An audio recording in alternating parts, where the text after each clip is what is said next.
What's going on, MSFers? Duelim here, and today we've got the weekly blog for July 11th. That's right, 7-Eleven Day. If you didn't know, you can go to 7-Eleven and get a free Slurpee.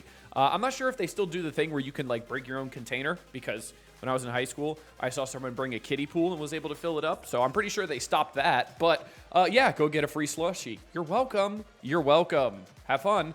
All right, so battle plan for July 12th through July 18th. We've got a lot of stuff here. We've got Battle Pass, my favorite, with no character. I'm assuming this is like Satana or one of the Accursed members or somebody like that. Just wait and see. It's not a big deal if you know it ahead of time or not. We do have the release of Mr. Fantastic MCU as well, which is absolutely awesome.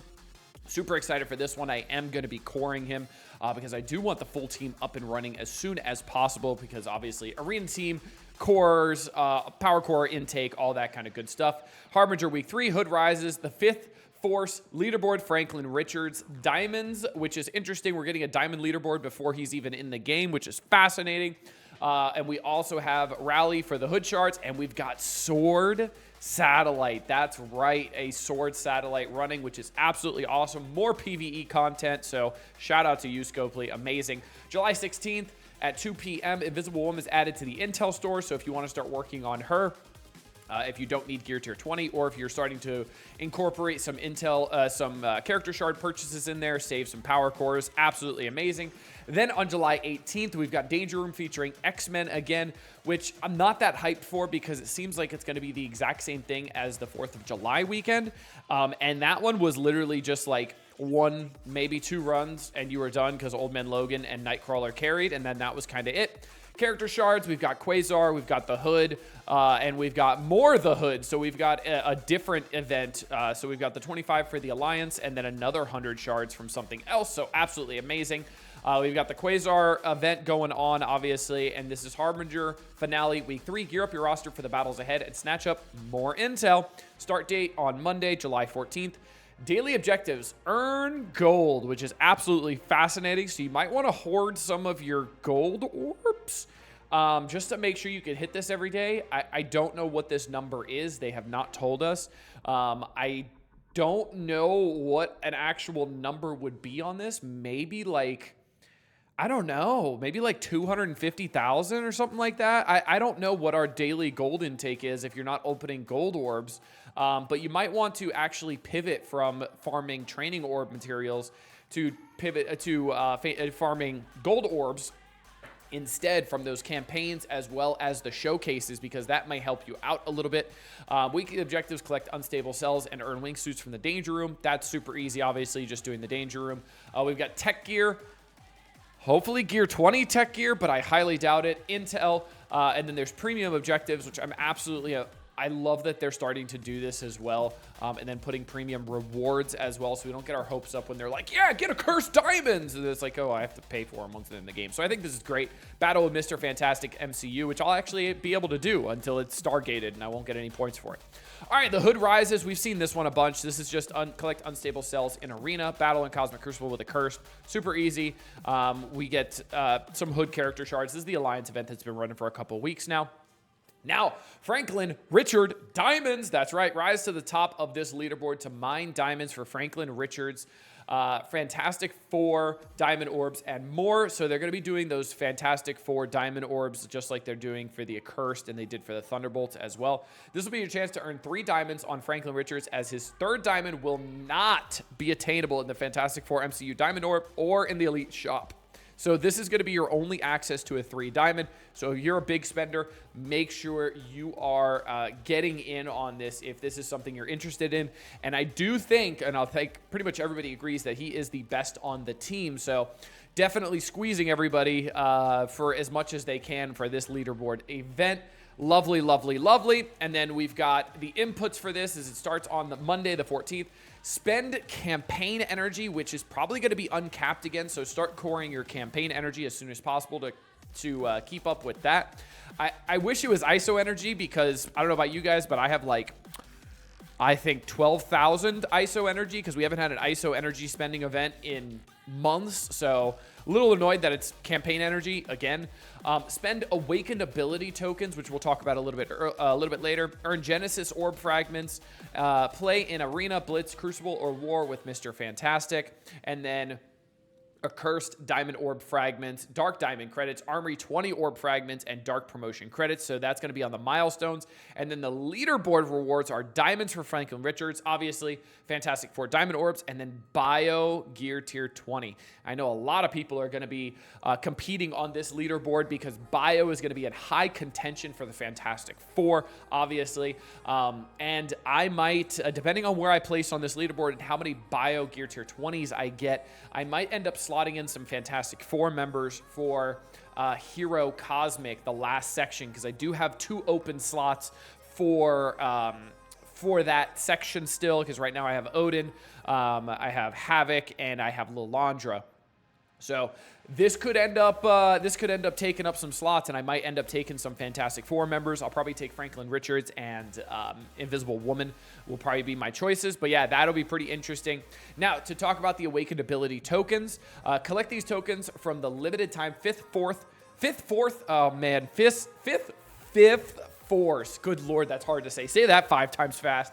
Token special offer to not only score points, but also open one of 4 different Awakened Ability orbs for Phoenix or Omega Red Phoenix Force.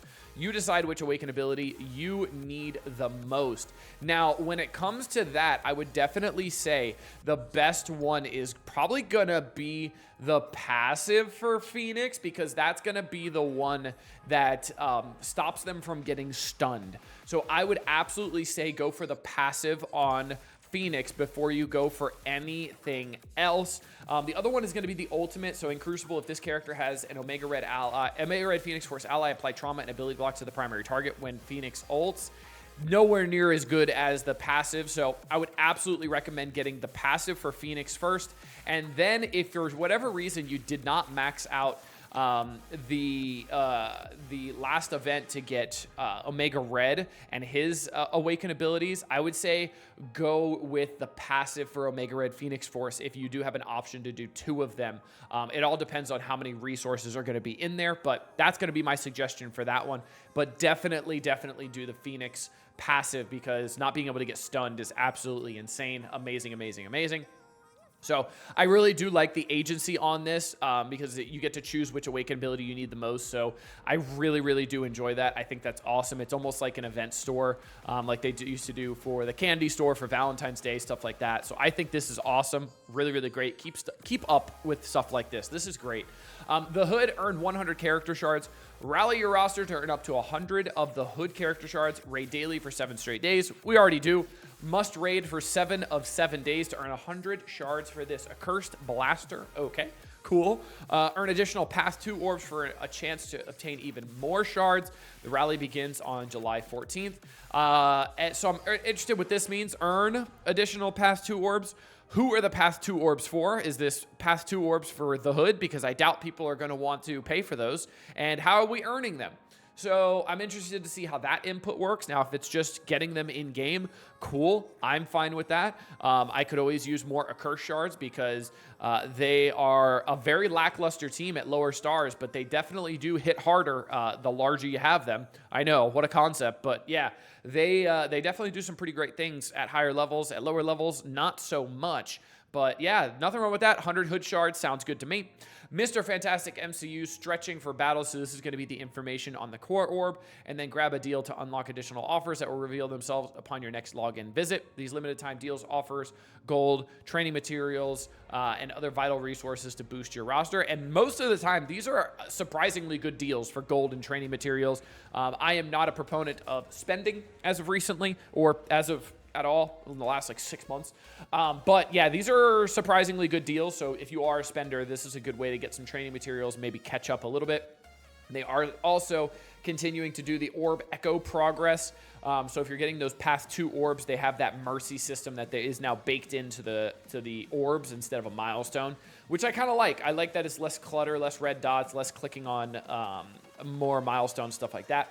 Danger Room for the X-Men. Yeah, it's only running for 3 days again, so I'm assuming it's going to be the exact same thing as it was last time, where it's just going to be Old Man Logan, Nightcrawler, do one run on difficulty 10, and you're done. So a little bit unfortunate. We got really excited when they said we were getting 3 different iterations of Danger Room this month, and I didn't know 2 of the iterations were going to be the exact same. They might have said that, but I definitely was not listening. So I don't know. I'm okay with it. More rewards. That's super easy, so I'm okay with that one.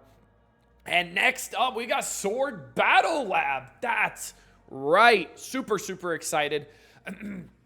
Train your top warriors in low Earth orbit for big resources with Sword Battle Lab. Newer commanders are encouraged to join this battle through 60 floors that test your savvy and roster power.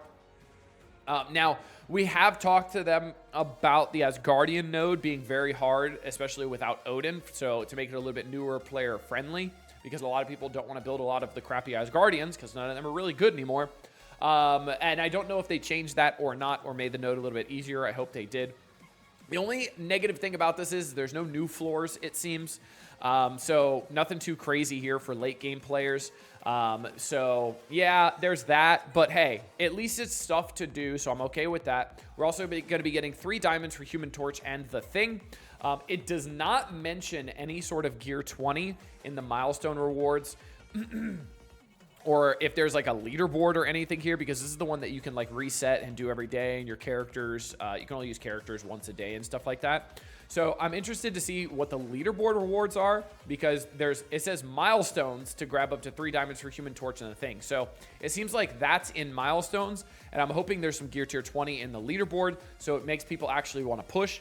If not, I'm okay with that. I'll just go through my 60 floors whenever I feel like it, however long it lasts, starting on Monday. Get through it, move on with my life. That's fine with me. If that's how they want to do it, okie dokie then. King and Black earn Null red stars. So you're going to be getting the 6th red star for Null during his red star event. So obviously we still can't get the 7th because we're not there at the 7 yellow yet. But yeah, if you missed it, there you go. Twitch drops. Don't forget, you can score bonus rewards just by watching your favorite Marvel Strike Force streamers. That's right, you can. I stream as well. I stream usually on the weekends doing Crucible because Scopely forces me. That's right, I have to stream when Crucible's running. So 20,000 intel credits, 2 million gold, and 10 Invisible Woman MCU character shards, which is great for me because I'm going to be coring her unlock potentially if there's not a free-to-play event soon enough. So this is really helpful, actually. I'm actually very, very happy about this. That's pretty much a full core orb for decent RNG, so I'll take it. And then your Friday free claim, you get 100 fantastic energy, and then 5 the Hood character shards. So a pretty big blog. We got Sword returning, Danger Room coming back, Mr. Fantastic MCU. I'm wondering if that's going to start changing the arena meta at all with his release. We've also got a Franklin Richards Diamonds event. We've got a lot of stuff going on this week. And kudos to Scopely for keeping us busy. But yeah, keep it high quality screen time. Stop making me do negative zone 14 times in 2 weeks for a leaderboard, because that's terrible. We've told them. And even on the that interview that they did, RJ, the general manager, did say, hey, that's not something that we want to keep doing. So that's great. Hopefully they're actually listening and it doesn't take them 6 months to implement it. But only time will tell. Hope you guys enjoyed. Until next time, this has been Duelim. Later, MSFers.